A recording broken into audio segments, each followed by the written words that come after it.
first time I ever picked the ball up, I was living overseas, and my dad played, um, and I was just a kid in the bleachers trying to find quarters underneath the seats, and the ball would kind of just bounce in front of me, and I just picked it up and just started from there. It was like, then it was like I became obsessed by it because I had to. Sometimes I would walk in the gym and I had to make 4 layups with my right hand and 4 layups with my left hand before I left the gym, and I couldn't do it. It was just that hard, and I would cry because I couldn't. When you look at the influences you've had in your career, whether it's family members, coaches, other guys you've played against at all different levels, who are some of the people that stand out in terms of getting you to where you are today? I have 2 coaches in California at Edwards Air Force Base, Jeff Lynch and Phil Pleasant. They taught me like the basic fundamentals of playing basketball, like thinking how to think the game, position-wise, and I think about my sisters. They played, my brother, my dad, like all those people have had influence because they all played the game, so they understood it. A lot of players that I played against growing up in high school, that's pretty much, my high school coach, just at a time when he could have took more from me, he just made sure that he provided a medium for me to do what I had to do, and the coaches came and he didn't try to glom onto the situation and try to make him or take a step up from what my position was.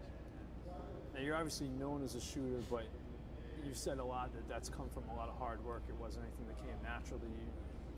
Where did that really first start in making yourself a great shooter? Well, I think I've always been a basketball player. I think as my career shaped itself here in the league, when I first got drafted, I got drafted to a team with Van Baker and Glenn Robinson on it. So I wasn't gonna have the ball a lot. I didn't shoot the ball a lot, and I just had to sit and wait. So the three-point ball was it was important, for us on that team. So I started shooting the ball a lot. Started really working on it, shooting my free throws, and it became the small little things that built into me being a great two guard in this league. So I was a slasher. I didn't shoot great, but I still shot the ball well. I was probably streaky more than anything. Once as I started really playing, played this up-tempo brand of basketball, three-point line became more important over the last 10 years. So, I just really started shooting it, and, I was still jumping, so I was slashing to the basket and doing different things. So, as I've gotten older, obviously most of us as we get older, you got to be able to shoot the ball real well. Your shot doesn't have a lot of rotation on it. It's kind of different from what people might consider textbook. Can you explain kind of why it's different and how that form came along and kind of, because it's unique. You don't see too many guys shoot the ball the way you do technically. I honestly don't know. I don't, I've never really watched the rotation of my ball over a long period of time. The one thing that I focus on is my arc. My arc can be a little bit better. Yeah. So towards the end of last year, that's what I was focusing on, was getting the ball up in the air more. Yeah. And coming into this year, that's where that's one of my shortcomings in my shooting, is just get the ball in the air more. Like you're a little flat on your jump shot. So that's what I'm working on. When you've talked about when you're about to get a shot, what it feels like, what runs through your body, and kind of that feel. Tell me again, what exactly happens when you know you're about to take, there's no time left on the clock, the ball's coming to you, you're wide open. What is that feeling like? What goes through you? I think the first thing I think is I don't really change up anything that I'm doing. Like my heart doesn't change, my mind doesn't change. It's just, get to your spot and be ready. Be ready, because you never know.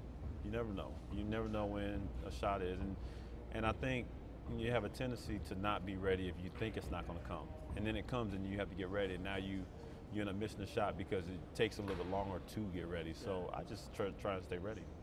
What about for a guy like you? One of the biggest plays that stands out in my mind is you going to the hoop against LA and the Lakers, and kind of everybody knows he's a shooter, but that play where you blow by, go to the hoop, that to me stands out. And it's kind of one of those things where everybody kind of maybe expects you to pull the long roll, but you sneak up on people when you go to the basket. Yeah, because I think I've been branded. People think I'm just a shooter, but if anybody who knows me or watched me play in Seattle, most of my game, I maybe shot 2 or 3 threes a game, but most of my points scored were mid-range. And then if the other team didn't have a shot block, I go to rim and dunk it, or put it off the glass. So um, it varies. I'm a student of the game, and I try to find ways to attack uh, in different ways. And attacking doesn't mean dunking on somebody. Attacking just means aggressive, going to get a shot or making a play for somebody else. Does it bother you when people call you a shooter? In the sense? It does, because I'm not just a three-point shooter. I don't think my game is I'm kind of like thrown into this closet as a great shooter, which I love to shoot. Shooting. I have an affinity to shoot, and I know how to work at it. But given an opportunity, I'll go to the hole and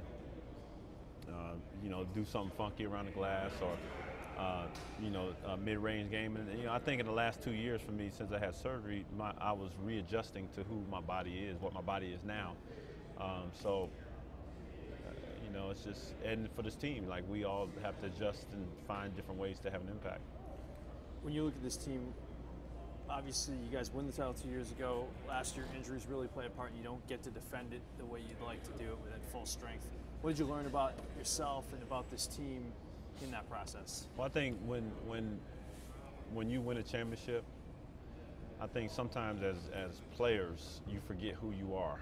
You forget what you need to do to continue to do what you do. Nobody's bigger or better than the team. Once you win a championship, everybody's got to get back to who they were.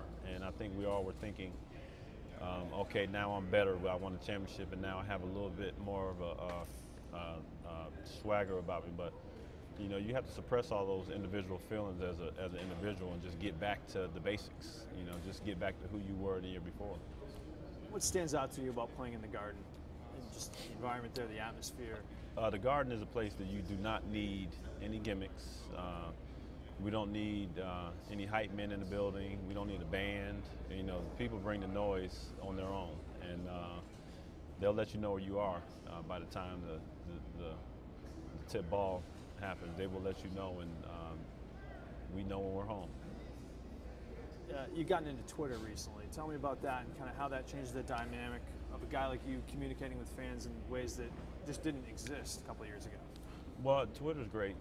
I didn't understand it at first, and I did it because I have a foundation and trying to get words out of what I'm trying to do, if it's an event or